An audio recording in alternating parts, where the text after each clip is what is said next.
우리는 삶을 살아갈 때 보이는 것을 많이 중요시 여기고 살아갑니다.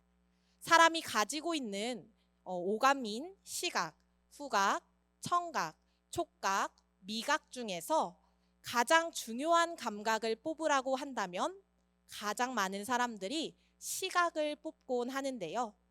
인간이 감각기관을 통해서 획득하는 정보의 80% 이상이 이 시각을 통해서 얻어진다고 하듯 그만큼 볼 수 있는 능력은 우리의 삶에서 가장 큰 역할을 하는 감각기관으로 인식되어지고 우리 주변에서도 이 보이는 것을 중요시하며 이를 절대적인 것으로 여기는 분위기들이 만연함을 볼 수 있습니다.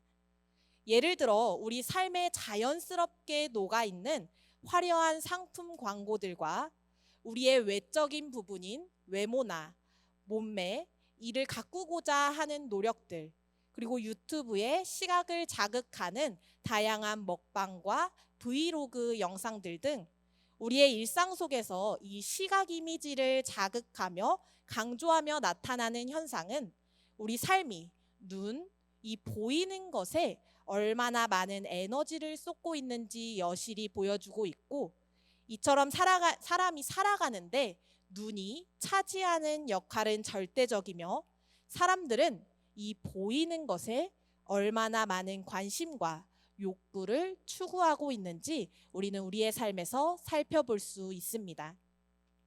더 나아가 이 본다라는 의미는 단순히 시각적으로 보는 것을 넘어서서 그 이상의 의미를 내포하고 있는데요. 우리가 영어로 I see라고 한다면 알겠다 혹은 알았다라는 의미로 해석되듯이 특히 우리가 본다라는 것은 안다라는 알매 차원으로 연결되어 이해되곤 합니다. 이 고사성어 중에서도 백문이 불여일견이라는 말이 있습니다. 100번 듣는 것보다 한 번 보는 것이 낫다라는 의미를 가지고 있는 이 고사성어는 우리가 남에게 듣는 것보다 100번 그렇게 듣는 것보다 한 번 보는 것이 빠르고 정확하게 알 수 있다는 뜻을 가지고 있습니다. 또한 속담 중에서도 눈의 중요성을 이야기하는 몸이 1000냥이면 눈이 900냥이라는 말이 있고, 우리가 생을 마치고 죽을 때에 눈을 감는다라는 표현을 사용하는 것처럼 우리에게 이 본다라는 것은 우리의 삶에서 매우 중요한 행위이며 이는 보는 행위 그 자체만 머물러 있는 것이 아니라 알매 의미까지 나아가는 것을 우리는 알 수 있습니다.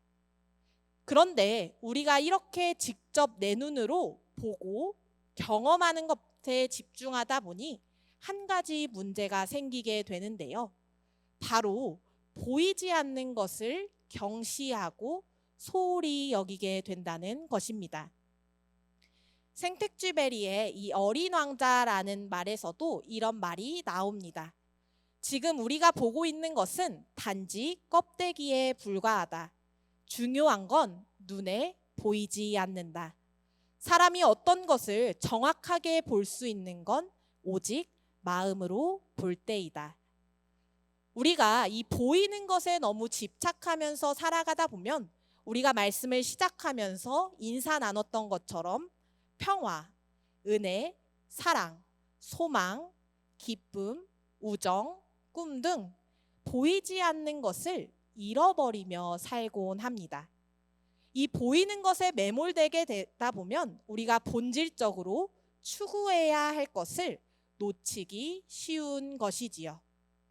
하지만 우리가 믿고 우리가 의지하는 분, 또 그러한 분을 나의 주님이라고 믿고 고백하는 우리의 신앙은 또 그 신앙을 가지고 살아가는 우리는 어떠합니까? 우리에게는 이 보이지 않는 알매 영역에서 설명되고 이해될 수 없는 이것을 믿는 믿음이 중요하게 여겨집니다. 왜냐하면 우리의 믿음은 눈에 보이는 것도 아니고 또 알매 차원인 이성이나 합리적인 것으로 설명되거나 이해될 수 없기 때문이지요. 믿음, 사랑, 은혜, 기쁨, 소망, 회복 등과 같이 우리가 우리의 신앙에서 본질적으로 추구하고 중요하게 여기며 품어야 하는 것들은 보이는 것들이 아니라 우리의 마음으로 느껴져야 하고 경험되어져야 하는 것들이지요. 또한 우리가 고백하고 있는 본질적으로 하나님은 어떤 분이십니까? 하나님은 우리의 틀 안에 가둘 수 없는 분이십니다. 우리가 절대적인 이미지나 혹은 우리가 보는 형상으로 그릴 수 없는 분이십니다. 그래서 하나님을 믿지 않는 사람들은 하나님을 보지도 않고 우리가 어떻게 믿을 수 있나요? 하나님이 살아계시다면 우리 눈에 보이는 모습으로 나타나셔야 하는 거 아닌가요? 혹은 보기 전에 못 믿겠네요 라고 말하기도 합니다. 자신의 눈으로 볼 수 있을 때 믿을 수 있다는, 즉 자신의 시선으로 또 자신의 알므로 하나님을 이해할 때 믿을 수 있다는 이 어리석은 믿음을 통해서 하나님을 이해하고 바라보고자 한 것이지요. 그런데 이러한 모습과 상황이 비단 하나님을 믿지 않는 사람에게만 나타난 것은 아니었습니다. 자신의 삶에서 하나님이 함께 하시고 하나님을 경험한 이들조차 자신의 눈으로 보이는 하나님을 갈망하고 자신의 삶에 틀을 맞춘 그 하나님을 간절히 구하는 모습이 오늘 말씀에서도 등장하고 있는데요. 오늘 우리가 함께 나눌 말씀을 통해 우리도 우리의 신앙을 점검하며 우리가 우리에게 보이는 하나님, 즉 우리의 눈과 우리의 귀로 또 우리의 생각으로 하나님을 구하고 확인하고 싶어 하지는 않는지 돌아보는 시간이 되기를 간절히 소원합니다. 오늘 말씀은 금송아지 이야기라고 불리는 나름 유명한 본문입니다. 모세와 이스라엘 백성들은 이 이집트의 억압에서 자신들을 해방시키신 출애굽의 하나님을 경험했습니다. 그 당시 강대국이었던 이 이집트를 무력화시킨 하나님을 경험한 이스라엘 백성들은 이전에 종의 신분에서 벗어나 자유인으로 해방되는 기쁨을 누리게 되었지요. 이렇게 해방의 하나님을 자신의 삶에서 경험한 이 이스라엘 백성들은 지금의 생활, 또 이전의 생활, 또 지금까지 자신들을 지탱해 주던 이 삶의 자리에서 벗어나 하나님이 주신 새로운 땅으로 나아가기 시작했습니다. 그리고 그 여정 가운데 이스라엘 백성들은 시내산에 머무르게 되는데요. 이와 같이 시내산에 머무른 이 사람들과 모세에게 하나님께서는 모세에게 산 깊은 곳으로 들어올 것을 명령하시며 그곳에서 모세에게 이스라엘 백성들이 지키고 준수해야 할 율법과 이 계명을 새긴 돌판을 주고자 하셨습니다. 그래서 모세는 이 시내산 위에 구름 깊은 곳까지 올라가 그곳에서 머물며 40일 동안 지내게 되었는데요. 그런데 이처럼 모세는 하나님이 산 위에서 자신들에게 허락하실 이 율법과 이 계명들을 기다리고 이를 배우고 있었지만 이 상황을 전혀 알지 못했던 이 이스라엘 백성들은 모세를 아래에서 하염없이 기다릴 수밖에 없는 상황이 되었습니다. 그 당시 지금처럼 서로 연락할 수 있는 카카오톡이나 핸드폰이나 문자 메시지 같은 도구들이 발달된 것도 아니었기에 긴 시간 동안 이 남겨진 이스라엘 백성들은 불안에 떨기 시작했습니다. 실질적으로 하나님과 자신들의 중재자 역할을 하던 이 모세가 사라지자 그들은 두려워하기 시작했던 것이지요. 지금까지 하나님과 자신들을 연결해 주던 역할을 감당하던 이 모세가 사라지고 오랜 시간 동안 아무런 소식도 전해지지 않자 그들은 모세가 자신들을 버린 것은 아닐지 또 모세가 죽은 것은 아닐지 큰 걱정과 염려가 그들의 삶을 뒤덮었습니다. 그리고 그 불안과 두려움을 다른 것들을 통해서 의지하고자 했는데요. 우리 함께 1절 말씀 읽어보도록 하겠습니다. 백성이 모세가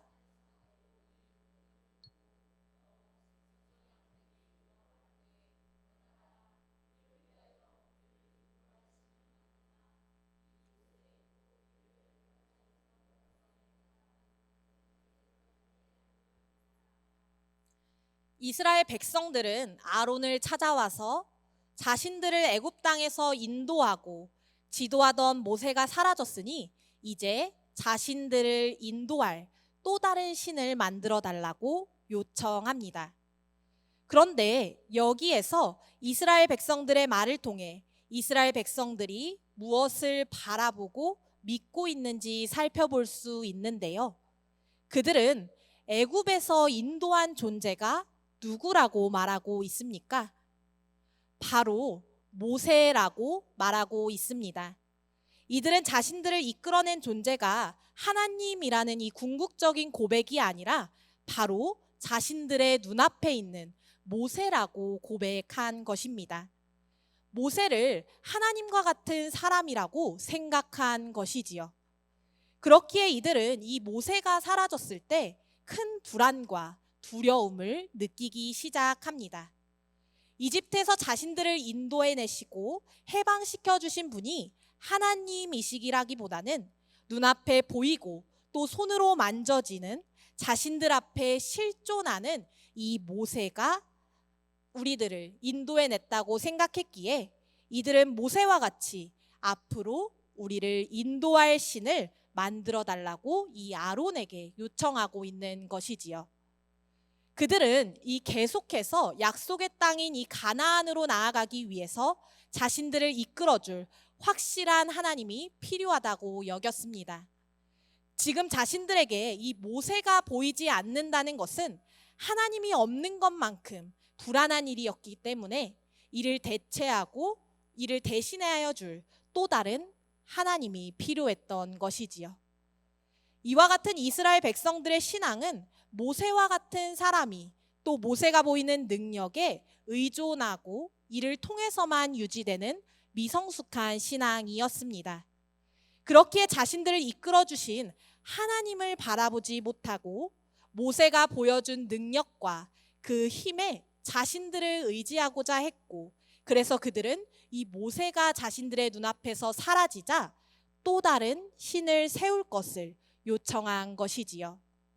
그리고 아론은 이와 같은 이스라엘 백성들의 요청에 응하며 자신들이 가지고 있던 귀금속들을 가지고 나아올 것을 명령했습니다.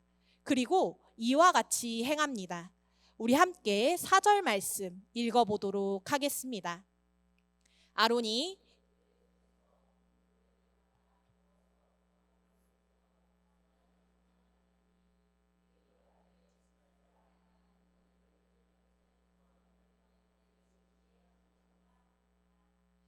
이들은 자신이 가지고 있던 이 귀금속들을 모아서 조각하여 금송아지상을 만들었습니다. 이때 당시 고대 근동에서는 송아지나 황소를 숭배하는 문화들이 많이 있었는데요. 오늘날 인도에서도 소를 영험한 존재로 여기며 숭배하는 모습들이 남아있듯 당시 이들이 살았던 이집트에서도 소를 숭배하는 문화는 만연했습니다.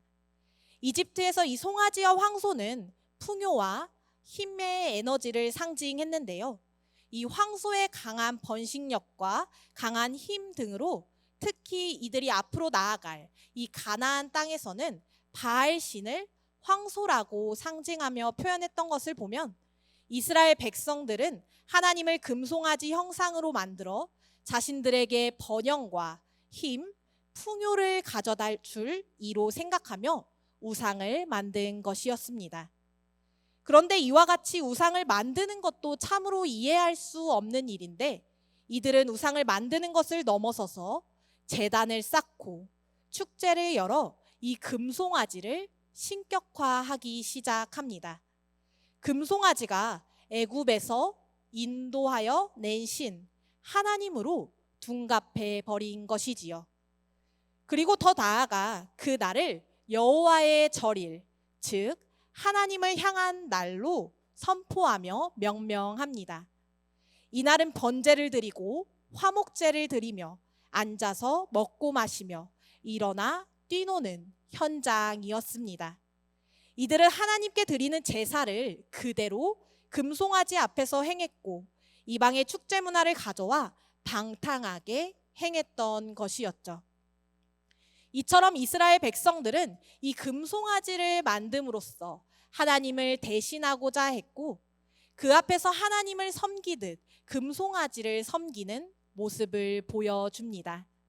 모세라는 사람이 눈에 보이지 않는다는 이 이유로 인해 발생한 불안은 하나님을 버리는 배반으로 우상숭배로 드러났습니다. 금송아지를 통해 이들은 자신의 두려움과 이 불안을 보상받고자 했으며 그들을 의지하여 자신들의 삶을 영위하고자 했습니다. 이처럼 이들의 이 미성숙한 모습은 하나님이 아닌 다른 것들을 믿고 바라보도록 하는 모습으로 드러난 것이지요. 오늘 말씀에서와 같이 이스라엘 백성들은 모세가 보이지 않자 그 가운데서 발생한 자신들의 두려움과 자신들의 불안을 가라앉히기 위해 자신들의 눈으로 확인되며 그것을 대체할 것을 찾아 구했습니다. 그래서 금송아지가 하나님으로 둔갑한 것이었지요. 이러한 이스라엘 백성들의 모습은 비단 이때의 모습이 아님은 우리는 우리의 삶에서 잘 알고 깨닫고 있습니다. 사람들은 무엇이든지 자신의 눈에 보이지 않으면 믿지 않는다라는 입장을 고수합니다. 내 눈에 보여야 하고 내 앞에 존재해야만 하고 또 내 손에 쥐고 있어야 안심합니다. 그것이 마치 합리적이고 옳은 것으로 여겨지곤 하지요. 하나님도 예외가 아닙니다.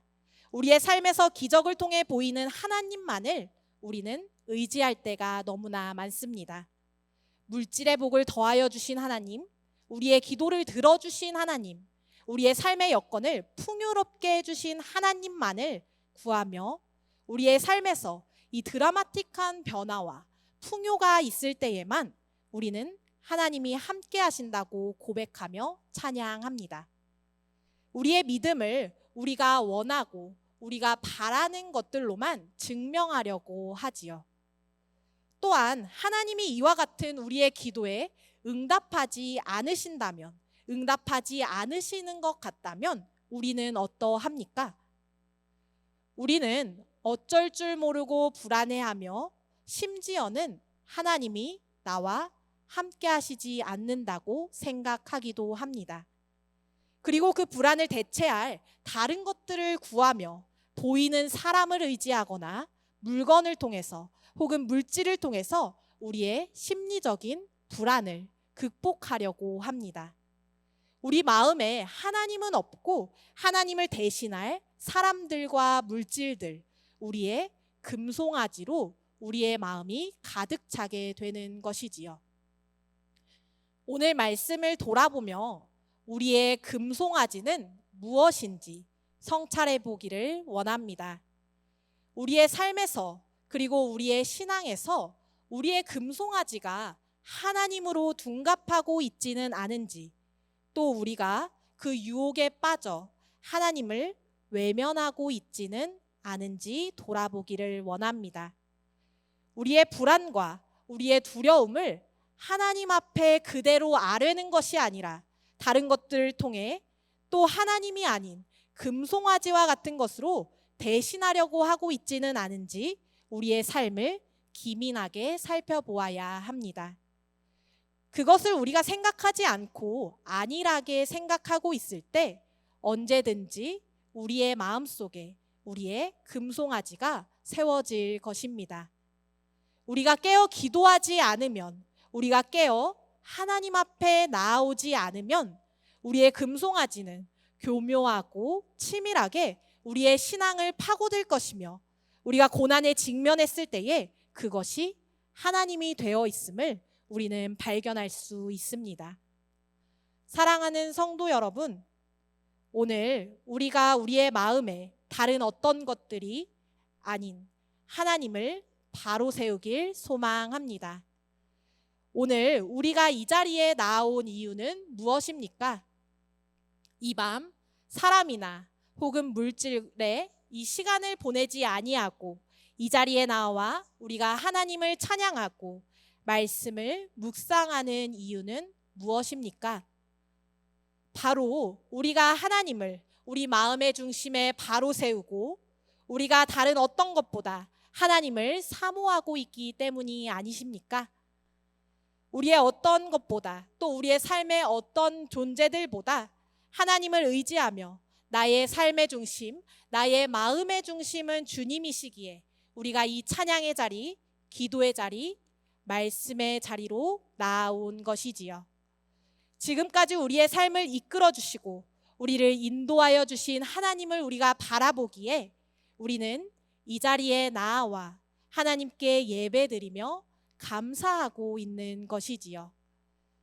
이 시간 여기 모인 우리 모두가 눈에 보이는 금송아지와 같은 것들을 마음에 품고 의지하는 것이 아닌 우리를 이 자리로 인도하시고 이끌어 주신 하나님을 바라고 하나님을 만나며 하나님을 온전히 내 마음의 중심에 삼으시기를 간절히 소원합니다. 아울러 우리를 물질적으로 풍요롭게 하시는 하나님을 넘어 우리를 옳은 길로 인도해 주시고 우리를 엎드리게 하시며 우리를 하나님의 길로 되돌아오게 하시는 그 하나님을 이 시간 간절히 만나길 소원합니다. 우리의 삶에서 어떤 보이는 것들보다 또 옳다, 진실이라고 말하는 것들보다 우리의 참 진리시고 길이시며 생명이신 하나님을 바라보며 하나님이 인도하시는 길을 따르는 우리가 되게 해달라고 이 시간 간절히 구하길 바랍니다. 우리의 삶에서 피하기 어려운 유혹과 이 하나님을 대신하려는 우상 속에서 우리가 매 순간 깨어 기도하며 그 유혹들을 경계하며 나아갈 때 또 우리가 우리 자신을 하나님 앞에 기준하여 늘 언제나 점검하며 나아갈 때 우리는 세상에 보이는 헛된 것들에서 벗어나 하나님께 온전히 나아갈 수 있음을 믿습니다. 하나님은 이렇게 하나님 앞으로 나아오는 우리 모두를 놓지 않으시고 우리의 삶을 주님의 길 가운데 놓아주시며 인도하시고 우리가 고난 가운데 놓일지라도 승리할 수 있도록 우리를 도우십니다. 이 시간 다른 어떤 것들에 치우치지 않고 하나님을 인도하심을 믿고 나아가는 놀라운 하나님의 그 섭리를 바라보며 걸어가는 저와 여러분 우리 모두가 되기를 간절히 기도하며 소망합니다. 이 시간 그 마음을 담아서 함께 찬양하려고 하는데요. 우리가 온전히 하나님을 바라보며 주님을 향해서 나아가기를 소원합니다. 우리가 다른 어떠한 것들을 구하고 그것을 나의 중심으로 삼는 것이 아니라 오직 주님만이 나의 도움이시고 나의 길이시며 나의 생명이시며 나의 모든 것 되심을 이 시간 구하며 나아가기를 소망하며 이 시간 함께 찬양하시겠습니다. 나 무엇과도 주님을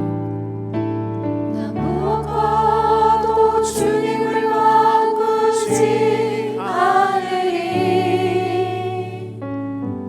다른 어떤 은혜 구하지 않으리 오직 주님만이 내 삶의 도움이시니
하나님 외에 담았던 모든 것들을 비워내며 기도하기를 원합니다. 우리의 삶의 주인은 오직 하나님이시고 우리가 주님이 보여주시는 인도하시는 길로 걸어가는 주님의 자녀가 되기를 원합니다. 우리가 늘 언제나 주님의 말씀 가운데 나아가게 하시고 우리를 그 말씀 가운데 깨워주시며 우리의 신앙을 늘 성찰하며 나아가게 해달라고 이 시간 간절히 주님의 이름 한번 외치며 간절히 주님께 기도합니다. 주여